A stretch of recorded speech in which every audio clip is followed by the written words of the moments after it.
खाली किसानों के लिए नहीं, इस बजट में मजदूरों के लिए भी कुछ नहीं हुँ, और किसान इसका विरोध कर रहे हैं, बाकी दूसरे संगठन इसका विरोध कर रहे हैं, मजदूर संगठन विरोध कर रहे हैं, 2-3 बिजनेस घराने हैं, उन्हीं को सब कुछ करने पर लगी हुई है और खेती छीन के मुझे लगता है शायद उन्हीं को देना चाहती है। नमस्कार, मैं सुष्मिता मिश्रा। आप देखना शुरू कर चुके हैं 4 पीएम गुजरात।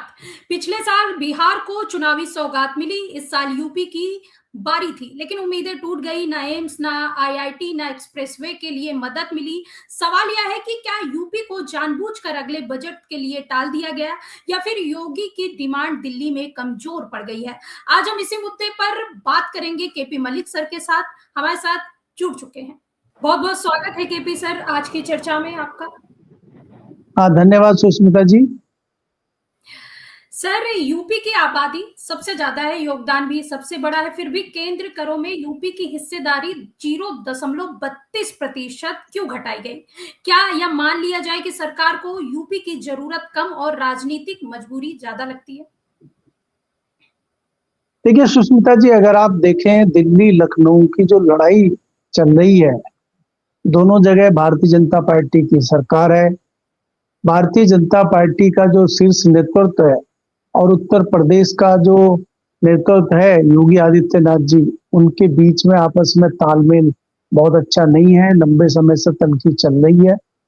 उसका आपने रिजल्ट 2024 के लोकसभा चुनाव में देखा और अभी जिस प्रकार से एक लड़ाई हम देख रहे हैं कि केंद्रीय मंत्री को हटा के वहां से और प्रदेश का अध्यक्ष बनाया गया है, तो ऐसा लगता है कि जैसे एक पार्टी के अंदर दो गुट बन गए हैं और जो लड़ाई दिल्ली लखनऊ की चल रही थी, पहले तो वो सियासी लड़ाई चल रही थी, पार्टी के अंदर की लड़ाई चल रही थी, अब वो पार्टी के बाहर आती हुई दिखाई दे रही है। चाहे वो शंकराचार्य जी का मुद्दा हो, चाहे बनारस में दूसरा जो एक मूर्ति के खंडित करने का मामला था, मूर्ति को नेस्तनाबूद करने का मामला था, उस पे जो चीजें चली थी।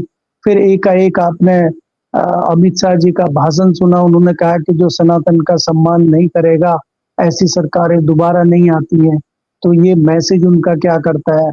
दूसरा, जिस प्रकार से शंकराचार्य जी के साथ व्यवहार उत्तर प्रदेश की सरकार ने किया, नौकरशाहों ने किया, वो क्या जताता है। तो ये अंदरूनी लड़ाई है।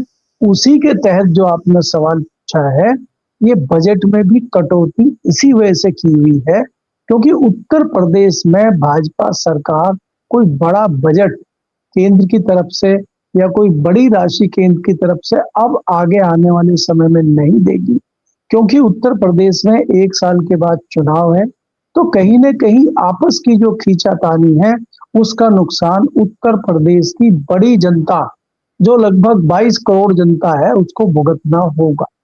जी।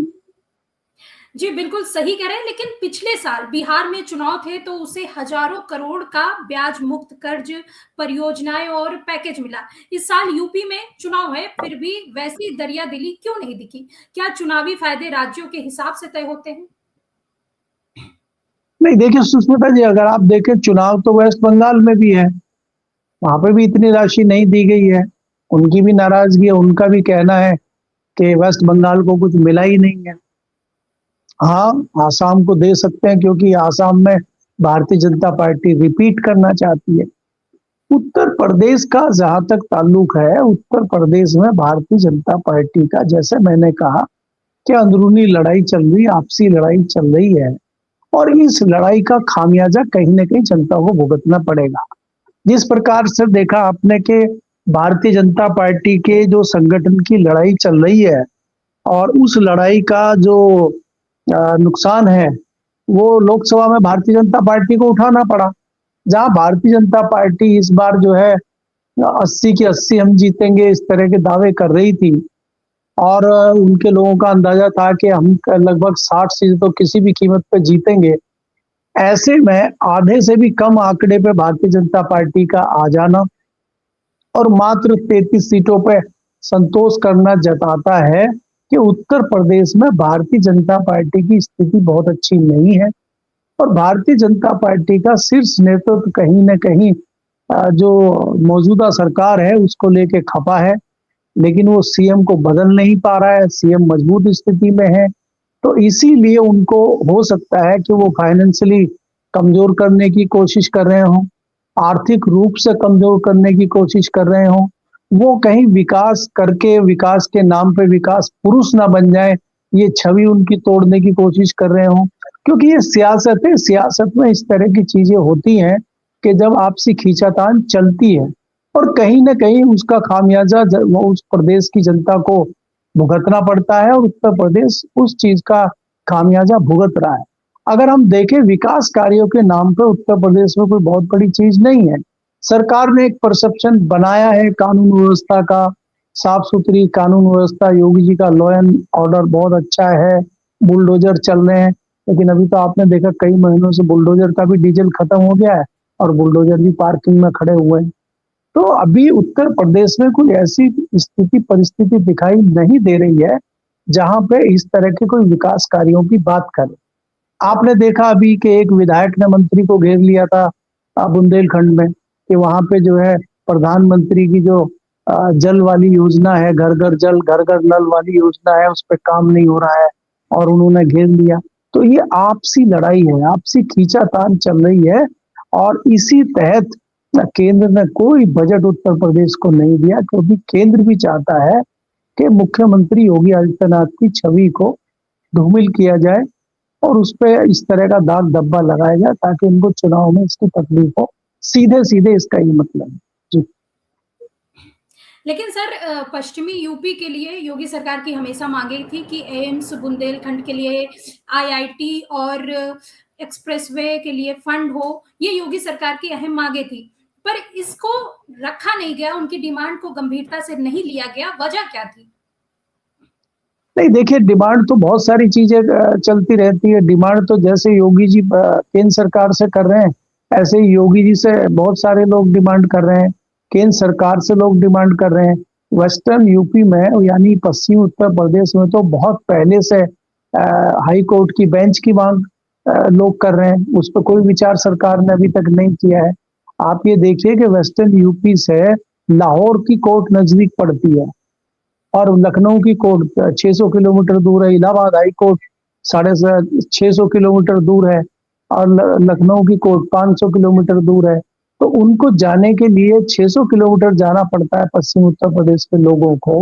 वो कह रहे हैं कि भाई एक बेंच जो है यहाँ पे भी होनी चाहिए और उसकी एक शाखा यहाँ पे भी होना चाहिए, सरकार वो क्यों नहीं कर रही?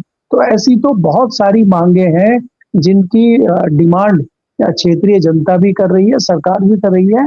लेकिन ये चीजें सियासी दल की जो सरकार होती हैं, वो अपनी सियासत को चमकाने के लिए, अपने सियासी नफे नुकसान देखते हुए इस तरह की चीजों पर ध्यान देती हैं। वो जनता की डिमांड हो, किसी मंत्री की डिमांड हो, किसी विधायक की डिमांड हो, उस पर नहीं चलते हैं वो लोग।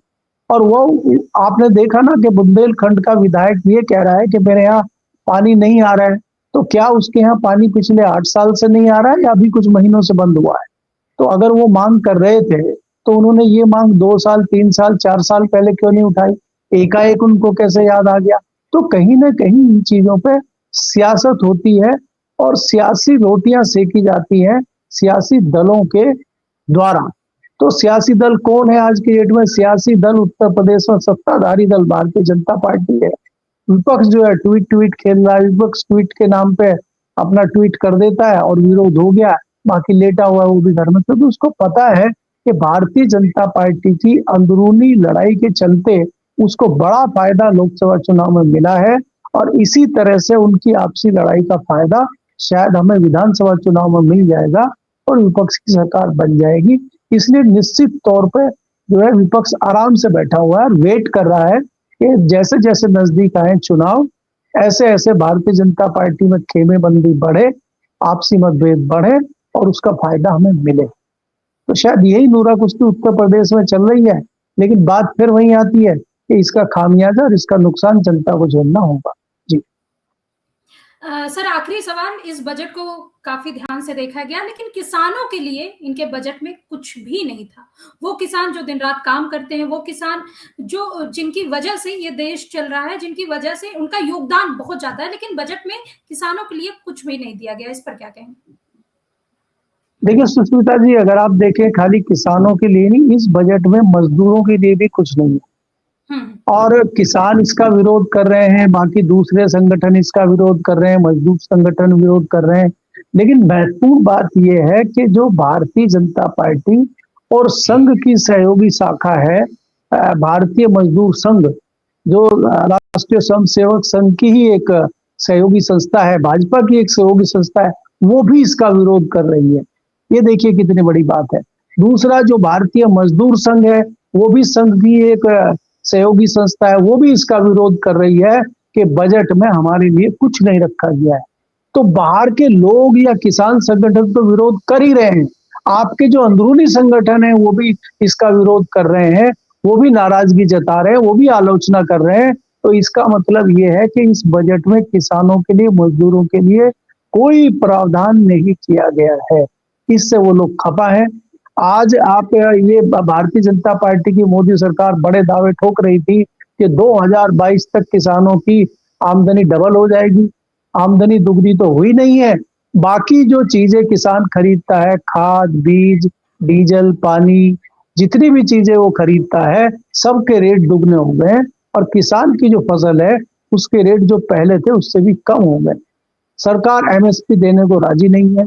किसान 13 महीने दिल्ली के बॉर्डर पर बैठे रहे, 700 के लगभग किसानों की मौत हो गई। सरकार के कान पर जून नहीं रेंग रही। सरकार ने एक कमेटी बनाई थी, वो गाए बगाए एक आध मीटिंग कभी कर लेती है, रिजल्ट उसका जीरो। इन्होंने कहा था हम एमएसपी देंगे, एमएसपी विचार करेंगे, कोई व्यवस्था अभी एमएसपी पर नहीं बनी है। ये तो इस सरकार की कार्य प्रणाली है। सरकार किसानों को, खेती को लेकर बहुत ज्यादा जो है संवेदनहीनता दिखा रही है। और किसानों के प्रति इस सरकार का रवैया शुरू से ही बहुत अच्छा नहीं रहा है। कोई बहुत ज्यादा ध्यान ये संस्था, ये पार्टी किसानों पर नहीं दे रही है। ये व्यापारियों की, और जो बड़े व्यापारी हैं व्यापारियों में भी, उनको सिर्फ बनाने में लगी हुई है। जो 2-3 बिजनेस घराने हैं उन्हीं को सब कुछ करने पर लगी हुई है। और खेती छीन के मुझे लगता है शायद उन्हीं को देना चाहती है, इसीलिए इस तरह की व्यवस्थाएं लागू कर रही है। कृषि बिलों में बदलाव का जो कारण था वो भी यही था कि छोटा मोटा जो किसान है वो किसानी छोड़ के मजदूरी करे, और ये सारे जो है कॉर्पोरेट इस पे इकट्ठी खेती करें और कॉर्पोरेट को फायदा हो। सरकार भी शायद उस नीति पर काम कर रही है, मुझे ऐसा लगता है। जी, बहुत बहुत शुक्रिया सर, बहुत अच्छी जानकारी दी आपने। धन्यवाद। तो सुना आपने बजट पर केपी मलिक सर की राय, आपको कैसी लगी आप भी बताइए देखकर। और अगर हमारे चैनल को अभी तक सब्सक्राइब नहीं किया है तो कर लीजिए और ज्वाइन का बटन भी जरूर दबाइए। देखते रहिए 4PM न्यूज नेटवर्क। मैं सुष्मिता, नमस्कार।